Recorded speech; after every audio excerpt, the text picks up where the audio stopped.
Hello everyone, this is Rakesh again back with the next marathon for you all dear student, and today in this marathon I am going to teach you the remaining part of our tenses.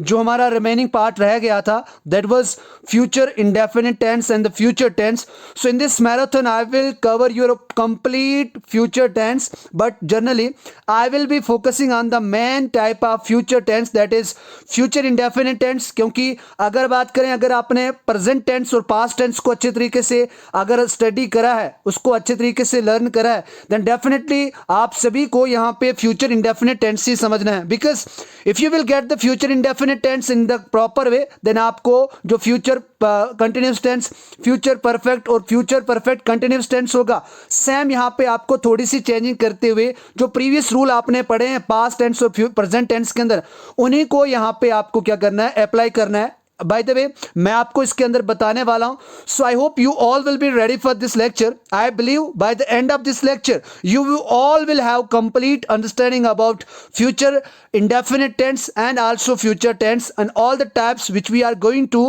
learn in this marathon, in this awesome marathon. So dear learner, it is very important for competitive exam. So let's have some example, and by these examples we shall try to just understand the concept of future tense. बात करें यहाँ पे सबसे पहले future tense की बात करें तो फ्यूचर टेंस के अंदर आप सभी को पता फ्यूचर होता नहीं है, बनाया जाता है. अगर आप सभी ने मॉडल्स के मैराथन को अच्छे तरीके से अटेंड करा था तो वहां से आपको ये आइडिया मिला था कि विल और शेल क्या है, एक मॉडल है. इसीलिए मॉडल की हेल्प से हम फ्यूचर को बनाते हैं. और मैं हर एक लेक्चर के अंदर, चाहे वो अनअकैडमी हो, चाहे अपना चैनल हो, चाहे ट्रिपल एस हो, या फिर कहीं और ऑफलाइन पढ़ाता हूं, तब मैं ये चिल्ला चिल्ला के कहता हूं कि जो फ्यूचर होता है वो होता नहीं है, वो बनाया जाता है. किस तरीके से बनाया जाता है, अगर आप सभी ने मॉडल्स की लेक्चर को, यानी जो मॉडल का मैराथन था वो आपने पढ़ा, अगर अच्छे तरीके से समझा है और स्टडी करा है, तो आपको ये पता लग जाएगा और मैं आपको बताने वाला हूं. जैसे बात करें फ्यूचर इंडेफिनिट टेंस की बात करें, ही विल स्पीक फ्रेंच. वो लड़का क्या बोलेगा, स्पीक फ्रेंच बोलेगा. फ्यूचर का मतलब जो अभी तक आया ना हो, ना जो प्रेजेंट है ना जो पास्ट है, वो क्या आ गया, फ्यूचर आ गया. यानी सिंपल सी अगर आपको मैं एक बात कहूं, अगर कल आपने चाय पी थी, कल आपने मॉर्निंग 8 बजे चाय पी थी, वो आपका पास्ट था. आज भी आपने चाय पी, हर दिन आप चाय पीते हो, तो वो आपकी प्रेजेंट के अंदर आ जाए. लेकिन ऐसा तो नहीं है कि अगर आपकी आदत है, पिछले 10 साल से आप चाय पीते आ रहे हो, कल भी आपने चाय पी, आज भी सुबह चाय पी, कल मॉर्निंग के अंदर भी तो चाय पियोगे ना. कल जो मॉर्निंग के अंदर जो टाइम आएगा वो आपका क्या होगा, फ्यूचर होगा. और फ्यूचर हमेशा प्रिडिक्ट किया जाता है, क्योंकि अगर आपको पहले से ही फ्यूचर पता हो तो आप सभी के सभी ज्योतिष बाबा, एस्ट्रोलॉजर बन जाओगे. लेकिन हम सभी के सभी ज्योतिष नहीं हैं. Why we are not astrologer? Because we can only predict about future, but we can not just give the exact data and the exact perspective about the future. That's why future can not be created. Future is created by the help of, with the help of models. तो यहाँ पे he will speak French. उसके बाद future continuous tense की बात करें, इसको आपको सिर्फ आपको समझना है कि कैसे होता है, एक बार पहचान है. उसके बाद वन बाय वन हम हर एक टेंस को यहाँ पे डिस्कस करने वाले हैं. He will be speaking French. देखो यहाँ पे बोल रहा था कि वो फ्रेंच बोलेगा, लेकिन यहाँ पे कंडीशन चेंज होगी कि वो फ्रेंच बोल रहा होगा. ऐसा तो नहीं है. कल स्टडी कर रहे थे, आई वॉज स्टडिंग यस्टरडे, अभी आप स्टडी कर रहे हो, आई वॉज या आई एम स्टडिंग. ऐसा तो नहीं है. अगर आप कल कर रहे थे, परसों कर रहे थे, पास्ट में आप स्टडी कर रहे थे, आज भी कर रहे हो, तो आपकी ये हैबिट और हैबिट आगे जब जाएगी तो वो फ्यूचर बनेगा. फ्यूचर में भी कल आप इस टाइम मेरी लेक्चर को या किसी और लेक्चर को अटेंड कर रहे होंगे, तो आप क्या बोलोगे, I will be watching lecture. तो यहां पे कोई भी काम जिस तरीके से प्रेजेंट में चलता है उसको बताने के लिए इज एम आर के बाद वर्ब की फोर्थ फॉर्म का यूज करते हैं. उसी तरीके से पास्ट में इज एम आर की सेकंड फॉर्म वॉज वर्ब का यूज करने के बाद वर्ब की फोर्थ फॉर्म का यूज करते हैं. सेम इसी तरीके से विल के साथ बी लगने से, शेल के बाद बी लगने से वर्ब की आईएनजी फॉर्म हमेशा किसी काम को कंटिन्यूस बताने के लिए यूज की जाती है. तो टेंसेस के अंदर तो ये यूज होगी. अब ऐसा तो नहीं है कि आप कोई काम करोगे, काम कर रहे होगे, वो काम कभी ना कभी तो रुकेगा, थमेगा, पूरा होगा, तो आप क्या बोलोगे, ही विल हैव स्पोकन फ्रेंच. वो अभी तक फ्रेंच बोल चुका होगा, ही विल हैव स्पोकन फ्रेंच. इसका मतलब वो फ्रेंच अभी तक बोल चुका होगा. उसके बाद he will have been speaking French since childhood, यानी वो लड़का बचपन से ही फ्रेंच बोल रहा होगा. बिकॉज उसको मैं अभी फ्रेंच सिखा रहा हूं, लेकिन वो लड़का इन फ्यूचर में बात करूंगा कि वो लड़का तो बचपन से ही अगर फ्रेंच सीख रहा है तो बचपन से ही वो फ्रेंच बोल रहा होगा. इट मीन्स यहां पे आपके ड्यूरेशन की बात आ गई. इट मीन्स यहां पे आपके किसी पॉइंट ऑफ टाइम की बात आ गई, ड्यूरेशन ऑफ टाइम की बात आ गई, इसीलिए आपने यहाँ पे सिंस और फॉर का यूज करा। कंसेप्ट सेम है जो आपने प्रेजेंट टेंस जो आपने पास्ट टेंस के अंदर पढ़ा है, तो कंसेप्ट यहाँ पे आपको सेम देखने को मिलेगा। तो यहाँ से आपको एक आइडिया मिला फ्यूचर इंडेफिनिट टेंस के अंदर आप किस तरीके से बात करते हैं। विल के बाद डायरेक्ट आप यहाँ पे वर्ब की फर्स्ट फॉर्म यूज करते हैं। लेकिन अगर आप बात करें फ्यूचर कंटिन्यूअस टेंस की बात करें, इसके एडिशन क्या होता है, विल के साथ बी लगाते हैं या शेल के साथ बी लगाते हैं, उसके बाद आप वर्ब की आईएनजी फॉर्म का यूज करते हैं। अगर आप बात करें फ्यूचर परफेक्ट टेंस की बात करें तो हैव के बाद वर्ब की थर्ड फॉर्म तो लगाई ही लगाई, लेकिन अगर आप विल और शेल ना लगाएं तो ये फ्यूचर नहीं बनेगा। अगर आप उससे पहले वॉज लगाएं तो ये पास्ट बन जाएगा, अगर इसके पहले इज लगाएं तो ये प्रेजेंट बन जाएगा। तो इसी तरीके से या हैज लगाएंगे तो आप समझ लेंगे कि किस तरीके से ये प्रेजेंट बन जाएगा। उसके बाद कोई काम किसी ड्यूरेशन से या पॉइंट ऑफ टाइम से चल रहा है, जैसे मार्च से 2019 से यहाँ पे कोरोना वायरस चल रहा है, उसके बाद 2019 से स्कूल या कॉलेजेस सभी ऑफ है, तो ये यहाँ पे क्या आ गया, एक ड्यूरेशन आ गई, एक पॉइंट ऑफ टाइम आ गया, एक यहाँ पे उसको बताने के लिए आप यहां पे सिंस और फॉर का यूज करेंगे, तो वो आपका फ्यूचर परफेक्ट कंटिन्यूअस टेंस के अंदर। लेकिन ये सभी जो एक्टिविटीज होंगी वो फ्यूचर में हुई होंगी, अभी तक हुई नहीं है, वो जब होंगी तो उसके लिए आप इसका यूज करोगे। अब देखो सबसे जो हमारा आज के इस मैराथन का सबसे इंपॉर्टेंट जो टॉपिक है, remember this, it is not present और past, it is future. Why we are here to know about the future, कि किस तरीके से एक ज्योतिष बाबा जो रोड के किनारे हाथ में पोथी लिए बैठा होता है, वो बोलता बेटा आ मैं आपका भविष्य बताऊंगा, खाक भविष्य बताएंगे। और आज आपको पता लग रहा है कि एस्ट्रोलॉजर एक ज्योतिष किस तरीके से बनते हैं, वो प्रिडिक्ट करते हैं, ज्योतिष बनाया जाता है, ज्योतिष होता नहीं। और मॉडल्स जो होते हैं वो हेल्प करते, वो फिल्मों वाले मॉडल्स नहीं, यहां पे मॉडल की बात कर रहा हूं जो आपने इंग्लिश ग्रामर के अंदर पढ़ा, उसके बारे में भी आज आपको मैं एक और आइडिया दूंगा ताकि आपको मॉडल्स हमेशा अच्छे तरीके से याद रहें। अब बात करें फ्यूचर इंडेफिनिट टेंस की बात करें तो क्यों किस तरीके से इसका यूज किया जाता है, ये हमेशा उस चीजों के लिए यूज किया जाता, उन एक्शन को एक्सप्रेस करने के लिए यूज किया जाता जो शुरू होने वाली है, इन फ्यूचर के अंदर शुरू होने वाली। यहां पे आपको यह भी मिल सकता है कि कोई नियरेस्ट फ्यूचर आने, जैसे I am about to depart, I am about to, ये भी एक फ्यूचर की सेंस देता है, इसको भी हम पढ़ने वाले हैं। और मैंने आपको कहा था प्रीवियस मैराथन के अंदर कि अगर आप फिर से इन टॉपिक्स को रिवाइज करना चाहते हो तो मैंने अपने चैनल पर दोबारा से समर्पण बैच की शुरुआत करी है, वहां पर आपको ये सभी के सभी टॉपिक्स एक बार आपको रिविजन करने के लिए मिल जाएंगे। और यहाँ पे मोर देन 300 लेक्चर काफी होती है जो आपको रिकॉर्डेड मिलेंगे, वहां पे आपको वेट नहीं करना पड़ेगा, कोई भी टॉपिक वहां से आप पढ़ सकते हो। उसके बाद ऐसे एडवर्ब्स भी आपको देखने को मिलेंगे जो यहां पे किसको, फ्यूचर को डिनोट करते हैं, और वो फ्यूचर को डिनोट करने के साथ साथ इस टेंस के साथ यूज होते हैं। जैसे टुडे की बात करें, टुडे इवनिंग, यहां पे क्या आ जाता है, फ्यूचर आ जाता है। टुनाइट की बात करें, टुमारो की बात करें, द डे आफ्टर टुमारो की बात करें, परसों की बात करें, टुडेस आफ्टर टुमारो की बात करें, इस सप्ताह की बात करें, दिस मंथ की बात करें, दिस ईयर की बात करें, नेक्स्ट डे की बात करें, नेक्स्ट वीक की बात करें। तो यहां पे टुडे से लेके नेक्स्ट वीक तक जितने भी ये हमने वर्ड्स देखे, ये सभी के सभी यहां पे एडवर्ब्स हैं, और इन एडवर्ब्स का जनरली यूज हम फ्यूचर टेंस के साथ भी करते हैं। Because why is it so, because ये सभी के सभी फ्यूचर की सेंस देते हैं, और ऐसे वर्ड्स जो फ्यूचर की सेंस देते हैं वो फ्यूचर टेंस को बनाने में हेल्प करते हैं। इसीलिए मॉडल भाई साहब ने हमें यहां पे दो अपने बहुत ही खतरनाक यहां पे सैनिक दिए हैं जो हमें फ्यूचर के बारे में बताते हैं। एक तो आ गया विल, दूसरा आ गया शेल। विल और शेल के कॉम्बिनेशन से, हेल्प से, इसकी कॉपरेशन से ही हम फ्यूचर टेंस को बना पाते हैं। Otherwise future tense does not exist in this universe, future tense होता नहीं है, फ्यूचर टेंस बनाया जाता है। देखते हैं फ्यूचर टेंस कैसे बनाया जाता है। सबसे पहले इन एग्जांपल्स को देखते हैं ताकि हमें यह पता चले कि इन एग्जांपल्स को समझने के बाद हमें क्या आइडिया आता है और किस तरीके से हमें इस मैराथन के अंदर आगे लीड करना है। बात करें he will go to Srinagar, अभी तक वो श्रीनगर गया नहीं है, ना वो पास्ट में गया ना प्रेजेंट में, लेकिन वो श्रीनगर जाएगा। अभी ये एक्शन हुई नहीं है, होगी। ऐसे ही अगर क्या पता बीच में कोई काम आ गया, नहीं भी जा सकता है। तो यहां पे ज्योतिष की जो भविष्यवाणी हो सकती है वो यहां पे क्या हो सकती है, गलत हो सकती है। लेकिन अपना क्या है, हमें तो प्रेडिक्ट करना है। आप क्या बोलोगे, मुझे लग रहा है इसकी पोस्टिंग श्रीनगर में होगी तो वो श्रीनगर जाएगा। कॉमन सेंस की बात तो आप फेंक दोगे, he will go to Srinagar. अब ये कैसे बनेगा वो मैं बताऊंगा आपको। दे विल रिकॉप ए लॉसेस, जो आपका नुकसान हुआ है उसकी भरपाई करने को कहते हैं रिकॉप a losses.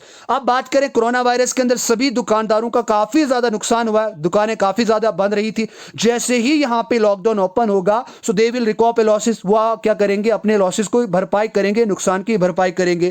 Kartik will sing a song, जो कार्तिक है, आप सभी को पता है कार्तिक एक सिंगर है, अब नहीं भी पता है तो सपोज तो कर सकते हैं कि कार्तिक क्या एक सिंगर है। डेफिनेटली कल यहाँ पे एक बहुत बड़ा एग्जीबिशन हो रहा है, एक बहुत बड़ा फंक्शन ऑर्गेनाइज हो रहा है, तो Kartik will sing a song. अभी तक गाया नहीं ना, पास्ट में गाया उसने अभी तक, लेकिन वो कल गाएगा। We shall work by leaps and bound, हम दिन दुगनी रात चुगनी मेहनत करेंगे भाई, क्योंकि अभी एग्जाम आ रहे हैं और फाइनेंस अकाउंट असिस्टेंट का एग्जाम आ रहा है, जिसके अंदर हमारे पास 10 मार्क्स की इंग्लिश है। तो हम दिन दुगनी रात चुगनी करेंगे, चाहे कुछ भी हो जाए, come what may we will get selection in this exam. तो यहां पे वी और आई के साथ सभी को पता है कि यहां पे शेल का यूज करते, लेकिन यहां पे ही के साथ भी शेल का यूज होता है, लेकिन यहां पे यू के साथ या वी के साथ विल का यूज होता है। किस तरीके से होता है वो भी आपको बताने वाला हूं, वही तो आप सभी को इस मैराथन के अंदर से सीखना है। I shall qualify this exam, exam चाहिए जो भी हो, जिस एग्जाम के लिए मैंने, जिस पोस्ट के लिए मैंने यहां पे फॉर्म भरा है, फिल करा है, उस एग्जाम को मैं क्वालिफाई कर दूंगा। He can do this work. अब यहां पे एबिलिटी और कैपेसिटी की बात आगे मॉडल्स के अंदर तो ये हमने पढ़ा था, लेकिन सर ये कैन किस तरीके से फ्यूचर को बताता है। देखो आपने उस एक्शन को अभी तक किया नहीं है, लेकिन आपके अंदर ये एबिलिटी और कैपेसिटी है कि आप उस एक्शन को कर सकते हैं। तो can is also referring here about the future, तो यहां पे कैन भी फ्यूचर को बता रहा है। It may it must rain today, अभी तक तो बारिश हुई नहीं, सिर्फ आप बादल को देखकर ही बता सकते हैं। बेटा आपके माथे की लकीरें पढ़ सकता हूं मैं और आपके फ्यूचर के बारे में बता सकता हूं। सेम यहां पे आपको ज्योतिष का कंसेप्ट यूज करना है और आप कहोगे इट मे या it must be rain today. तो यहां पे लेट हिम गो, उसे जाने दो, वो अभी तक गया नहीं, आपने बंदी बना के रखा है, लेकिन राकेश सर आपको कह रहे हैं so dear sir please let him go, उसे जाने दो। इसका मतलब वो आप जब छोड़ोगे तभी जाएगा, तो इसका मतलब कहीं ना कहीं लेट भी ये फ्यूचर के बारे में सेट होता है। किस तरीके से लेट फ्यूचर में सेट होता है वो भी देखेंगे।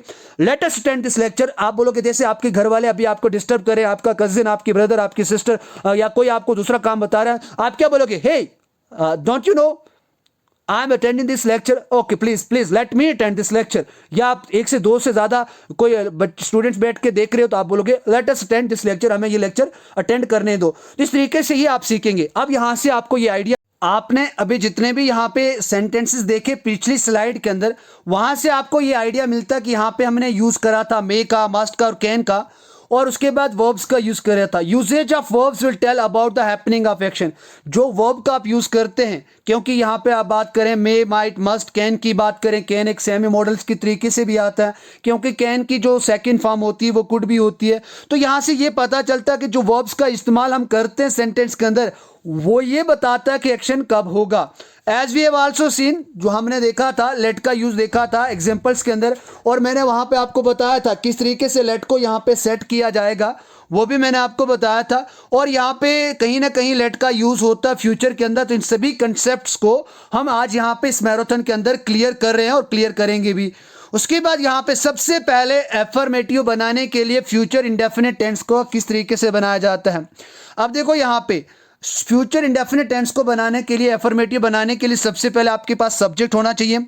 अब सब्जेक्ट वहां पे आपके पास आई हो सकता है, वी हो सकता है, he, she, they, it, you, second person, first person, third person हो सकता है।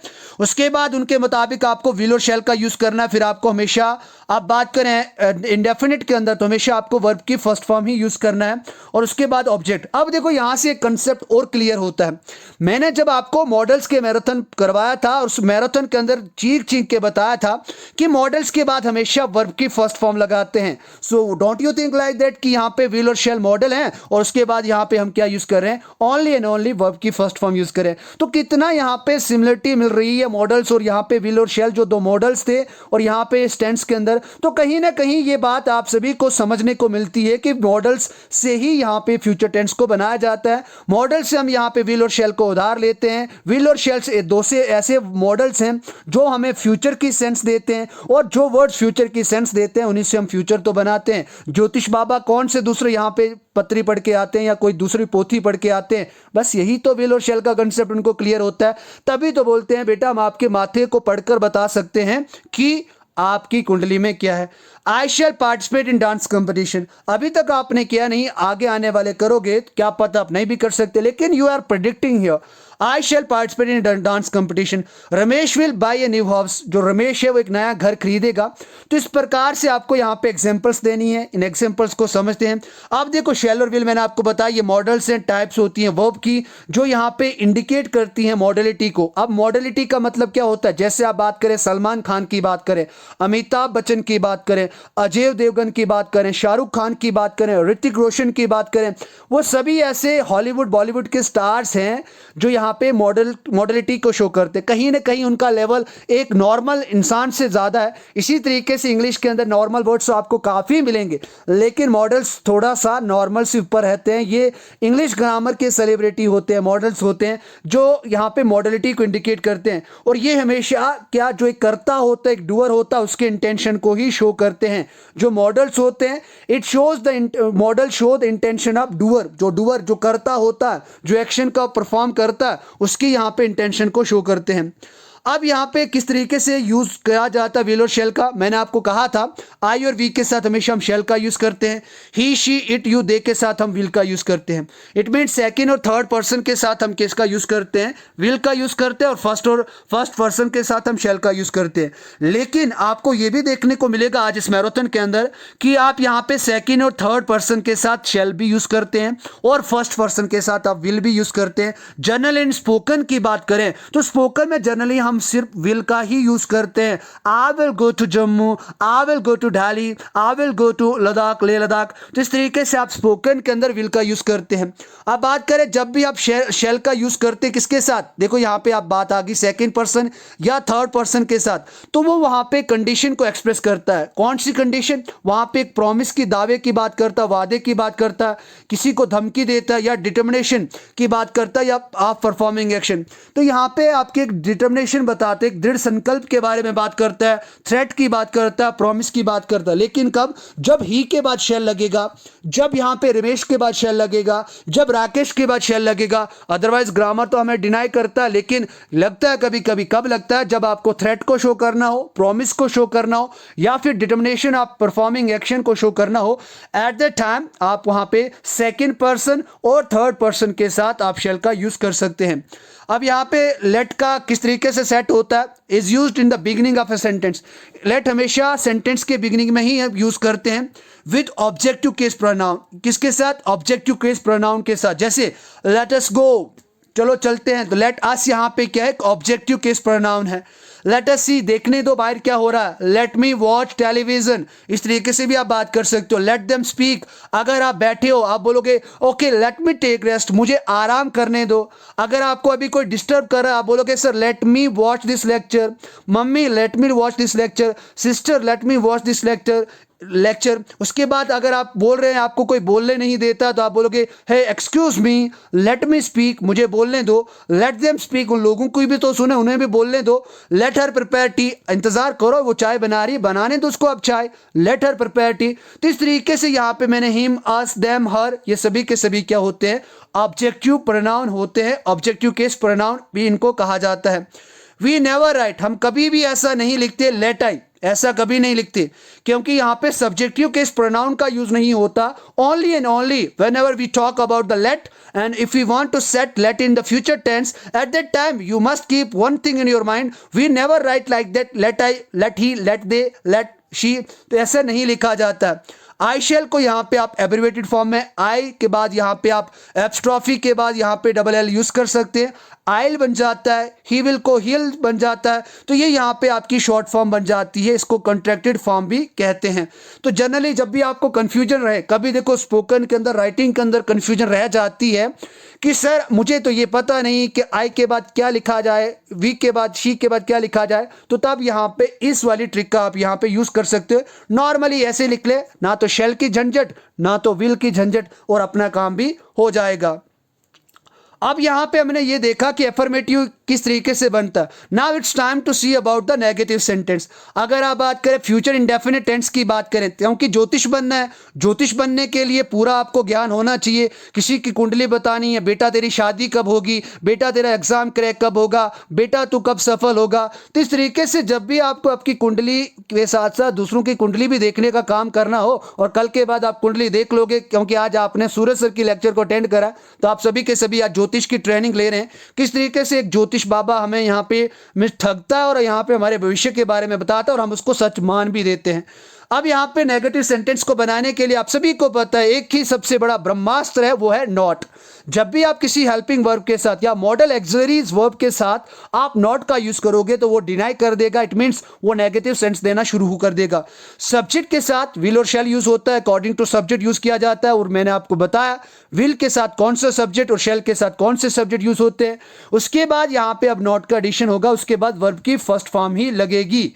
जैसे मैंने आपको कहा था he will go to Srinagar, लेकिन आप यहाँ पे मना कर रहे हो, सर वो तो जाएगा नहीं। पहले तो आप यहाँ पे चिल्ला चिल्ला के कह रहे थे, मैं बोलूंगा ज्योतिष हूं, मैं बता रहा था, लेकिन इसको कुछ काम आ गया, वो अब नहीं जाएगा। He will not go to Srinagar. They will not recoup a losses, वो अपने नुकसान की भरपाई करेंगे, लेकिन अब उनका और नुकसान होगा, लॉकडाउन लग जाएगा, तो अब अपने नुकसान की भरपाई नहीं करेंगे। Karthik will not sing a song, क्योंकि उसका थ्रोट जो है वो खराब हो गया।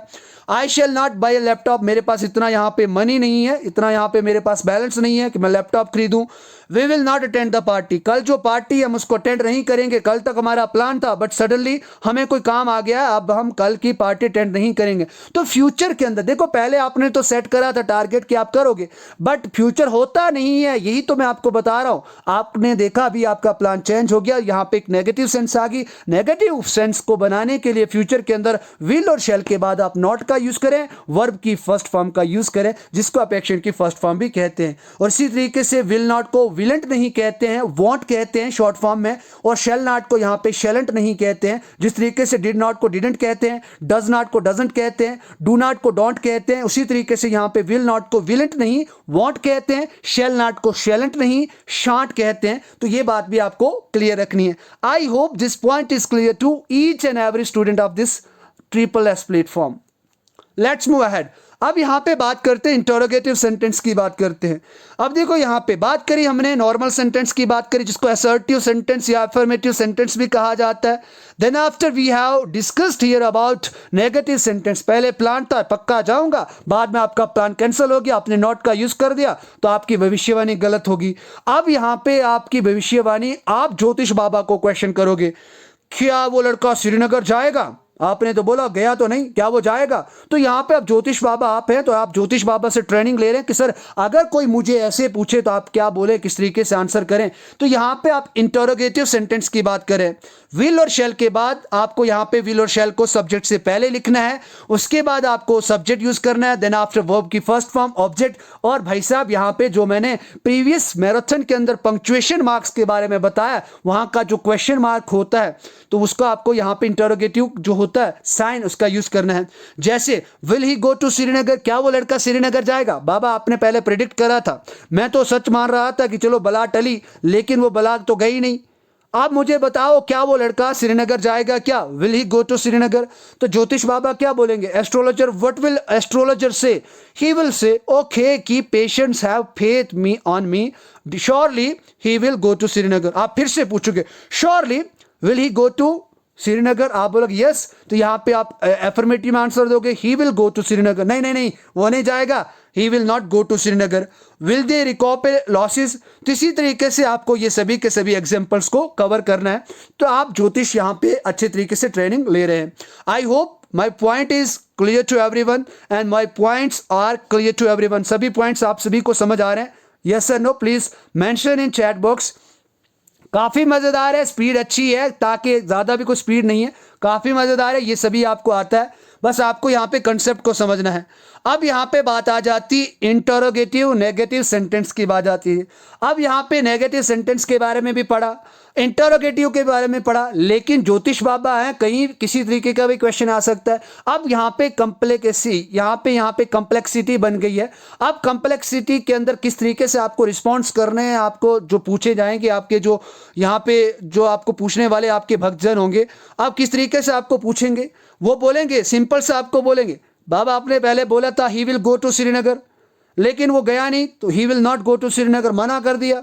उसके बाद फिर मैंने आपको जब पूछा था कि will he go to Srinagar, वो क्या बोल रहा था? आप बोल रहे थे he will go to Srinagar, तो अब वो तो जा नहीं रहा है, तो आप मेरे को एक बार बता दो क्या वो श्रीनगर नहीं जा रहा है? विल ही के बाद यहां पे आप नॉट का यूज करोगे। अब देखो यहां पे इसके अंदर हमने इंटरोगेटिव का भी यूज करा, नेगेटिव का भी यूज करा, तो दोनों की मिक्सचर को बना के कंप्लेक्सिटी क्रिएट हो रही है। और जब आपको ऐसे आपके भक्तजन क्वेश्चन पूछे तब आप इनका आंसर सही तरीके से दे सकते हो। आप वो कहेगा, आप पूछोगे ज्योतिष बाबा को कभी ऐसा क्वेश्चन हो कि will he not go to Srinagar, कैसा ये क्वेश्चन है, या फिर आप विल नॉट को यहां पे शॉर्ट फॉर्म में लिखें तो विल नॉट को वांट और शैल नॉट को शेंट को यूज करें, उसके बाद सब्जेक्ट यूज करें और उसके बाद डायरेक्ट आप वर्ब की फर्स्ट फॉर्म यूज कर सकते हैं। लेकिन अगर आप शॉर्ट फॉर्म का यूज नहीं करें तो आपको पहले विल लिखना है, उसके बाद सब्जेक्ट और उसके बाद नॉट, पहले आपको शेल लिखना है, उसके बाद सब्जेक्ट, उसके बाद नॉट, और देन आफ्टर वर्ब की फर्स्ट फॉर्म और ऑब्जेक्ट जो आता है वो आपको सिमिलर एज इट इज वैसे ही लिखना है। Will Kartik not sing a song, काफी वो चल रहा था, आप भी बोल रहे थे कि वो कार्तिक गाना गाएगा, लेकिन कार्तिक तो गाना नहीं गाएगा। आप मुझे बताओगे क्या कार्तिक गाना नहीं गाएगा? Will Kartik not sing a song, तो इस तरीके से आपको बताना है। क्या मैं लैपटॉप नहीं खरीदूंगा, क्या मैं कोचिंग फीस नहीं दूंगा, तो shall I not give a coaching fees, तो यहाँ पे आपको पता, पहले आप तैयार थे अभी तैयार नहीं हो, तो आपको पता अब नहीं देनी है, तो आप बोलो क्या मैं कोचिंग फीस नहीं दूंगा, शेल आई नॉट, अपने आप से क्वेश्चन पढ़ रहे हो अपने के लिए, तो shall I not give a coaching fees, shall I not buy a laptop, तो बोलेंगे सपने सपने ही रहेंगे। उसके बाद shall we not attend the party, क्या जो पार्टी कल है अचानक से काम आ, पापा क्या अब हम वो पार्टी अटेंड नहीं करेंगे, आप क्या बोलोगे, पापा क्या हम वो पार्टी अटेंड नहीं करेंगे, शांट वी ऐसे भी यूज कर सकते हो, या shall we not attend the party. तो ये इस तरीके से आप यहाँ पे इंटरोगेटिव नेगेटिव सेंटेंस के बारे में आपको काफी अच्छा ज्ञान मिलता है, और आप यहाँ पे अभी 80% तक एस्ट्रोलॉजर बन गए। कल से आप यहाँ पे कुंडली देखना शुरू कर दे, कमाई शुरू कर दे। अब देखो यहाँ पे एक और बहुत ही मजेदार, यहाँ पे एक आपके लिए सेंटेंस, हम कहते हैं ना, एक गाना सुना होगा, काफी फेमलर है, काफी मशहूर है, हम होंगे कामयाब, हम होंगे कामयाब एक दिन, लेकिन वो दिन आएगा नहीं कभी। तो यहाँ पे इस वाले सेंटेंस का आप इंग्लिश में अगर ट्रांसलेशन बोली जाए तो आप कैसे करोगे, यानी कैसे करोगे आप एक बार मुझे बताओ कि हम होंगे कामयाब रोज रटते रहते हैं, मोटिवेशन काफी मिलता है, लेकिन वो दिन कब आएगा, हम होंगे कामयाब एक दिन, जब आप इसको ट्रांसलेट करना सीख लोगे। और आप क्या करोगे, यहाँ पे ट्रांसलेट करोगे, सर हम होंगे कामयाब, वी फ्यूचर में होंगे, शैल, और सक्सेस होंगे, गेट सक्सीड वन डे। तो भाई ऐसा कभी भी आप इंग्लिश को ना समझे, मैंने आपको काफी लेक्चर्स के अंदर more than 40 lectures I have given to you, and in every lecture I just made to understand you that कि इंग्लिश को समझ के बनाया जाता है। इंग्लिश यहाँ पे ट्रांसलेशन बेस पे नहीं बनती है और ना बनेगी कभी भी, ज्योतिष है, अब इतना सो ध्यान रखें। अब यहाँ पे हम होंगे कामयाब एक दिन, इसको कैसे कहते हैं, इसको इंग्लिश में कहते हैं we shall overcome, we shall overcome someday, इसको इस तरीके से कहा जाता है। आप भी गाना गाएं मेरे साथ, ओ हो वी शैल ओवरकम समडे। तो इस प्रकार का यहाँ पे आपको ज्योतिष बाबा का ज्ञान मिला, ध्यान मिला, आप पूरे तरीके से यहाँ पे ज्योतिष बाबा की ट्रेनिंग कंप्लीट करने वाले हैं। हम होंगे कामयाब, इसको किस तरीके से लिखते हैं इंग्लिश के अंदर, वी शैल ओवरकम समडे, क्या होते हैं, वी शैल ओवरकम समडे, या आप ऐसे भी यूज कर सकते हो we shall get success someday या वन डे, तो इस तरीके से भी आप इसको कह सकते हैं, लेकिन एग्जैक्ट जो आपकी इसकी इंग्लिश है वो है वी शैल ओवरकम समडे। अब यहाँ पे ये तो आपको 90% आपको ज्योतिष बाबा का ज्ञान मिल गया। अब रोड के किनारे बैठ के आप कुंडलियां तो देख सकते हो, लेकिन अगर आपको घरों पे जाना है, घर पे भी राज करना होता, कभी किसी की शादी का मुहूर्त निकालना, तो उनके लिए यहाँ पे आपके लिए खास रूल लाया हूं मैं। इन रूल्स का यहाँ पे आप खासा ध्यान रखें, क्योंकि तभी जाके आप अपनी कुंडली को सही कर पाएंगे और एक गवर्नमेंट एग्जाम की सिलेक्शन ले पाएंगे। अब यहाँ पे क्लॉज की बात करें, आप सभी को पता है क्लॉज क्या होता है, जिसके अंदर एक वर्ब हो एक ऑब्जेक्ट हो, उसको क्लॉज कहते हैं। अब क्लॉज ऑफ कंडीशन या क्लॉज ऑफ टाइम के अंदर भी यहाँ पे फ्यूचर इंडेफिनिट टेंस का यूज होता है। कैसे, स्ट्रक्चर आपके पास दिया है, ये ट्रिक आप याद रखें, जब भी आप किसी का भविष्य बताएं तो ये वाली ट्रिक यहाँ पे यूज करें। फ्यूचर इंडेफिनिट कैसे बनता है वो मैंने आपको बताया। उसके बाद कनेक्टर का यूज करें। अब यहां पे कनेक्टर कौन कौन से यूज होते हैं, इफ होता है, इन केस होता है, व्हेन होता है, व्हेनेवर होता है, बिफोर होता है, आफ्टर होता है, अनलेस होता है, एज सून एज होता है, अनटिल होता है, या फिर दूसरे जो कनेक्टर्स हैं उन कनेक्टर्स का यूज करके यहां पे आप कुंडली को अच्छे तरीके से देख सकते हैं। आप शनि राहु केतु सभी देख के किसी को आप शादी की डेट दें, तो इसके लिए आपको ये रूल अच्छे तरीके से आना चाहिए। फ्यूचर इंडेफिनिट के साथ आपको कनेक्टर का यूज करना है। कनेक्टर कौन कौन से हैं ये मैंने आपको बताए। उसके बाद आपको फिर से प्रेजेंट इंडेफिनिट टेंस का यूज करना है। सबसे बड़ी जो दिक्कत आती है एग्जाम के अंदर स्टूडेंट को वो यहीं पे आती है, क्योंकि वहां पे इनका ये कंसेप्ट क्लियर नहीं होता है। आप एक बार फ्यूचर इंडेफिनिट का यूज करोगे, सर मैं तो शुरू में फ्यूचर इंडेफिनिट के बारे में बात कर रहा हूं, कनेक्टर भी यूज कर दिया, उसके बाद तो फ्यूचर की बात कर रहा हूं, प्रेजेंट क्यों लगाऊं? ऐसा नहीं होता है। जब आप एक सेंटेंस के अंदर एक बार फ्यूचर का यूज करोगे, हमेशा दूसरा एक सेंटेंस जो बनेगा वो प्रेजेंट इंडेफिनिट टेंस के अंदर बनेगा, या अकॉर्डिंग टू कंडीशन जिस टेंस की बात करें वैसे बनेगा। चलो कुछ एग्जांपल्स देखते हैं। मैं पहले आपको ट्रेन कर देता हूं, उसके बाद ही आप दूसरों की कुंडलियां बताएं।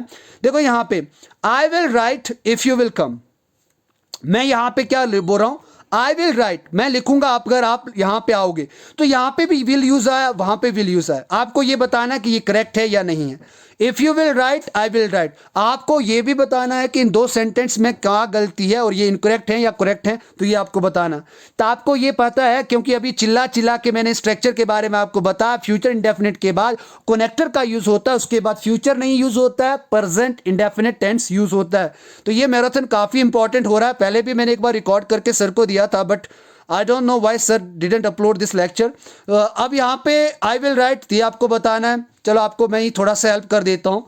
ऐसे example, I will write if you come, you come present indefinite, if I will write you come, if you will write I shall write. तो ये क्या है? ये आपका if you will write I shall write, ये आपका incorrect है, क्योंकि यहां पे आएगा I write. I shall go to market, मैं मार्केट जाऊंगा इफ इट रेन्स, तो ये आपका करेक्ट है, क्योंकि I shall go to market future, उसके बाद यहां पे काम आए एज ए या इफ, यहां पे करेक्टर के तरीके से काम कर रहा है, और इट रेन्स ये प्रेजेंट इंडेफिनिट टेंस आ गया। We shall move as soon as the taxi arrives, as soon as, तो ये यहां पे एक कनेक्टर के तरीके से काम कर रहा है, और उसके बाद टैक्सी अराइव्स, टैक्सी आती है। We shall move as soon as the taxi arrives, तो यहां पे टैक्सी अराइव्स ये आपका प्रेजेंट इंडेफिनिट टेंस का कंसेप्ट लग गया। तो इन एग्जांपल से ये क्लियर हो जाता है कि पहले आपको future indefinite, then after connectors, और मैंने कनेक्टर्स भी बताए, फिर आपको फ्यूचर इंडेफिनिट टेंस का यूज करना है। उसके बाद यहां पे आपको विल बी और शैल बी का भी यूज होता है इसके अंदर। कैसे? जैसे आज यहां पे क्या है, अगर बात करें आज यहां पे क्या है, सैटरडे है, आप सभी को पता है कल रक्षाबंधन है, wishing you happy Rakshabandhan to you all. अब यहां पे विल बी की बात करें या शैल बी की बात करें, तो आप बोलोगे सर कल रक्षाबंधन है, टुमारो विल बी रक्षाबंधन, कल संडे है, tomorrow will be Sunday, sir कल मंडे है, टुमारो विल बी मंडे। तो इस तरीके से आप यहाँ पे बी, शैल और विल के साथ बी का यूज करके बता सकते हैं। He will B 25 on next birthday, जैसे अभी सूरज सर यहाँ पे 22 साल के हैं, लेकिन अगले बर्थडे पे वो 23 ईयर के हो जाएंगे, 25 के नहीं होंगे, 22 के बाद 23 आता है। तो यहाँ पे एग्जांपल है, ही विल बी 25, अगर वो 24 का इस साल है, अगले बर्थडे में वो 25 का हो जाएगा। They will be happy to meet you, जैसे वो आपसे मिलेंगे वो बहुत ज़्यादा खुश हो जाएंगे। होता तो कोई नहीं है, लेकिन सिर्फ चेहरे पे स्माइल दे देते हैं। तो इस तरीके से यहाँ पे विल बी और शैल बी का आप यूज़ कर सकते हैं।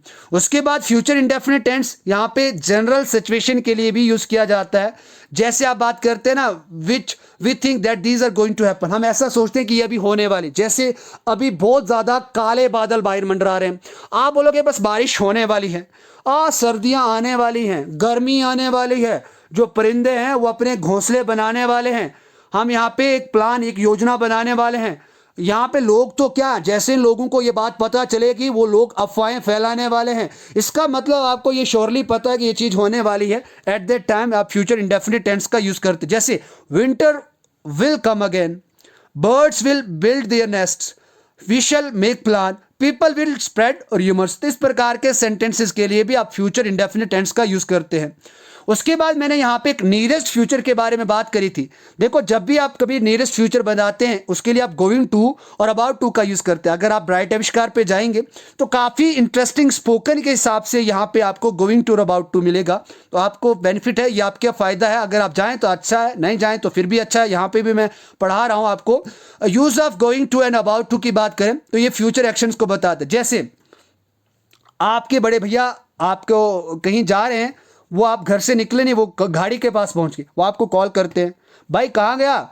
मैं बस आने ही वाला हूँ, मैं बस पहुंचने ही वाला हूँ, बारिश होने ही वाली है, मैं टीवी खरीदने ही वाला हूँ, रेल तो चलने ही वाली है, मैं अपने पापा को बताने ही वाला हूं, अपनी मम्मी पापा को बताने ही वाला हूं, अभी तक बताया नहीं। यानी within second, within time, within minutes, within hour, within day, within week, within month और विद इन ईयर आप वो काम करने वाले हो। उसके लिए आप अबाउट टू और गोइंग टू, दो ऐसे यहाँ पे स्ट्रक्चर हैं जो क्या बताते हैं, नियरेस्ट फ्यूचर को बताते हैं। उसके साथ भी आप यहाँ पे ये आप कभी भी ऐसा हो तो अब आप याद रखें, I shall buy a TV, मैं टीवी खरीदूंगा। इसको आप ऐसे भी यूज कर सकते हो, I am going to buy a TV, मैं टीवी खरीदने वाला हूं भाई। आप पेशेंस रखें, मैं सेल फोन खरीदने वाला हूं। The train is about to start, यहां पे ऐसे बोलो द ट्रेन विल स्टार्ट, आप ऐसे भी कह सकते हो the train is about to start, he is going to inform your parents. आपने जो गलती करी है भाई साहब, वो लड़का पूरा तरीके से तैयार है, वो आपके मम्मी पापा को बताने वाला हो। अभी तक तो बताया नहीं लेकिन बताने वाला है। इन ऐसे एक्शन के बारे में बात करें जो बहुत ही जल्दी फ्यूचर के अंदर होने वाले हैं, उसके लिए आप अबाउट टू और गोइंग टू का यूज करते हैं। उसके बाद ये एक जो स्ट्रक्चर रहता है ये भी अच्छा हो जाता है। जैसे सब्जेक्ट के बाद इज एम आर लगता है, हेल्पिंग वर्ब जो एक्सिलरीज होती है उसकी जगह पे वाज वर्ब का भी यूज कर सकते हैं। उसके बाद टू प्लस वर्ब की फर्स्ट फॉर्म जिसको आप टू इन्फिनिटिव भी कहते हैं, इसको आप क्या कहते हैं, टू इन्फिनिटिव कहते हैं। उसके लिए आप फ्यूचर एक्शंस के लिए यूज करते, जैसे I am to go there, अभी तक गए नहीं, मैं वहां जाने वाला हूं। She is to purchase dress, वो ड्रेस खरीदने वाली है। They are to come here tomorrow, they are to come here tomorrow, वो यहाँ पे कल आने वाले हैं। तो इस प्रकार के जो सेंटेंसेस जब आप देखते हो या ग्रामर के अंदर पूछे जाएं, अगर आपको करेक्ट करना हो तो तब आप यहाँ पे ये कंसेप्ट यूज करके आप इनका सही आंसर दे सकते हो। उसके बाद आज का मैराथन यहीं पे समाप्त नहीं करते हैं, क्योंकि हमारे ये तो फ्यूचर इंडेफिनिट टेंस खत्म हुआ। अब यहाँ पे बात करते हैं हम फ्यूचर कंटिन्यूस टेंस की बात करते हैं। देखो यहाँ पे आपको मैंने आइडिया दे दिया किस तरीके से, क्योंकि जिस तरीके से इज एम आर के बाद एक्शन की आईएनजी फॉर्म यानी वर्ब की आईएनजी फॉर्म लगता है, ऑब्जेक्ट लगता है, उसकी जगह पे आपको शेल के बाद यहाँ पे विल के बाद बी यूज करना है, उसके बाद एक्शन यानी वर्ब की आईएनजी फॉर्म यूज करना है। क्योंकि अगर बात करें फ्यूचर कंटिन्यूस टेंस की बात करें, ये कौन सी एक्शन को डिनोट करता है, ऐसी एक्शन जो फ्यूचर के अंदर कंटिन्यूस होगी यानी प्रोग्रेस में होगी।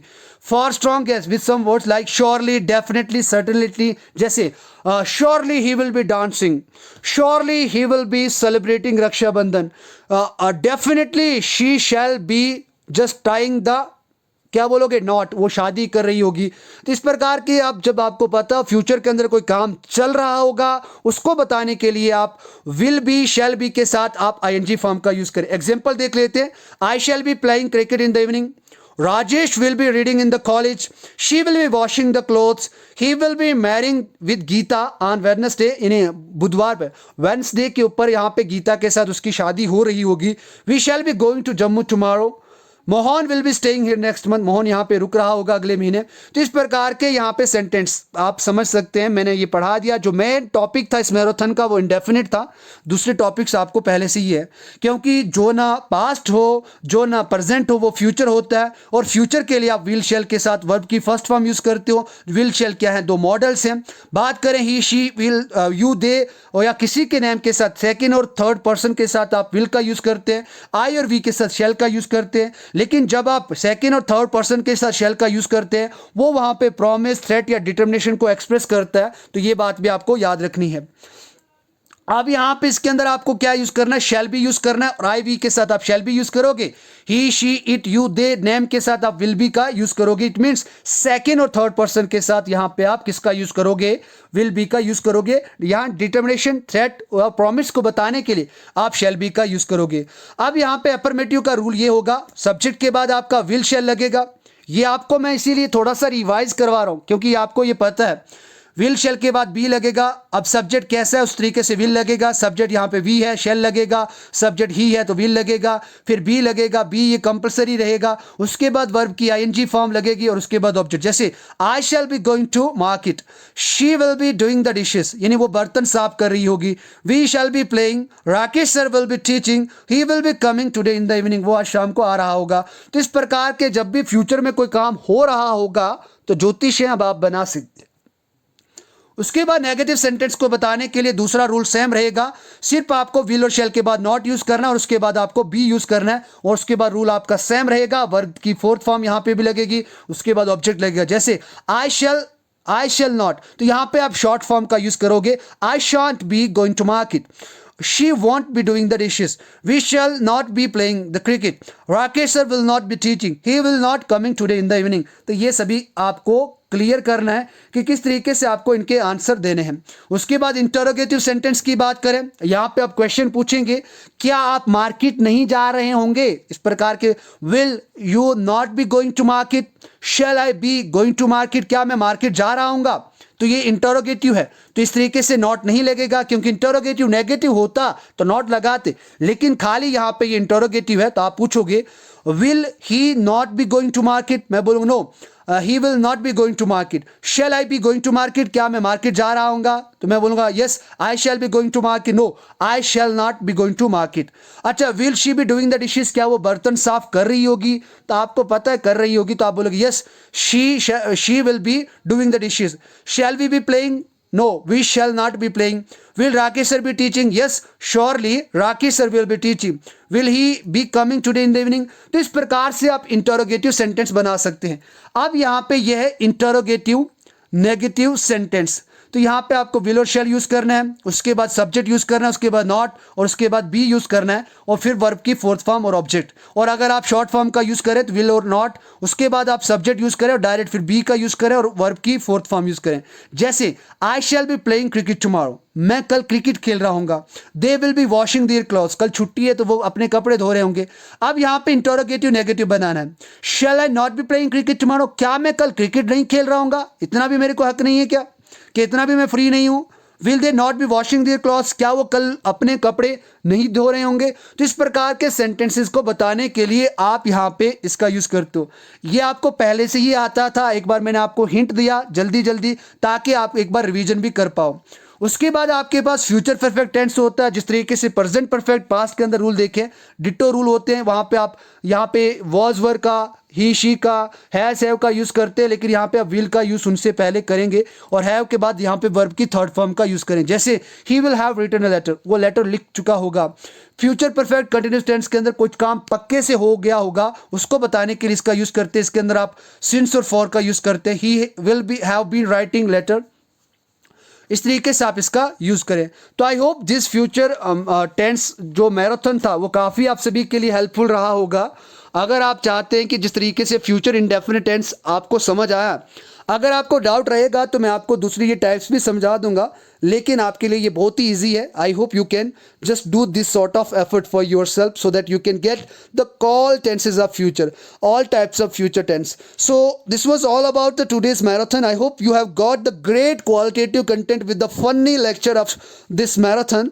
सो in this marathon we have covered the future tense जो हमारा बच रहा था। इसी के साथ approximately we have covered 95% of syllabus of और फाइनेंस अकाउंट असिस्टेंट, और जो दूसरे एग्जाम जैसे कोऑपरेटिव सोसाइटी आ गया, बात करें सीडीएस की बात करें और एसएससी की बात करें, तो यही इंपॉर्टेंट टॉपिक उसके अंदर भी है। तो अब हम ज़्यादा एमसीक्यू के ऊपर फोकस करेंगे ताकि हमारी प्रिपरेशन और अच्छे से हो पाए। Thank you very much. अगर अभी तक आपने इस लेक्चर को लाइक नहीं करा है, सब्सक्राइब नहीं करा, इस चैनल को सब्सक्राइब कर दें। And if you want to just learn and if you want to speak English, so you can follow me on Bright Avishkar, जहां पे मैं आपको फ्री लेक्चर्स प्रोवाइड कर रहा हूं। So thank you very much. Have a good one ahead. Enjoy your life.